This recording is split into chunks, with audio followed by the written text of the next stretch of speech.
بسم اللہ الرحمن الرحیم۔ میں بحیثیت ایک گناہ گار سا مسلمان، آج کی میری ویڈیو اس مسلمان کے لیے ہے جو عملی طور پر مسلمان ہے، جس کے اندر انسانیت کا دل ہے اور مسلمان کا دل ہے۔ اسرائیل نے غزہ پر، فلسطین پر، قبلہ اول پر،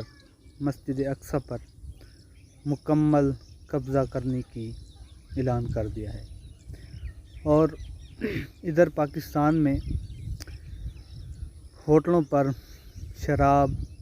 بھجوانے کی، انہیں شراب رکھنے کی، شراب فروخت کرنے کی اجازت دے دی گئی ہے، اور مکمل طور پر ان کو لائسنس بھی جاری کر دیا ہے۔ پہلے امید تھی کہ شاید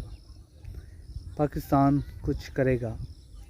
لیکن جب یہ رپورٹ سامنے آئی ہے کہ اب پاکستان میں بھی سرعام شراب کا دھندہ شروع ہو چکا ہے اور حکومت کی طرف سے بھی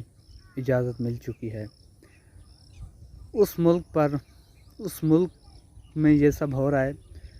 جو کلمے کے نام پر بنایا گیا تھا، جو اب میرے پاس اور الفاظ نہیں ہے، شاید میں کچھ کہتا، میرا دل اب گوارا نہیں کرتا کہ اپنے اس پاک ملک کے لیے کوئی ایسے الفاظ استعمال کروں، لیکن اس ملک میں حکمرانی کرنے والے یہ غلیظ ترین انسان ہیں۔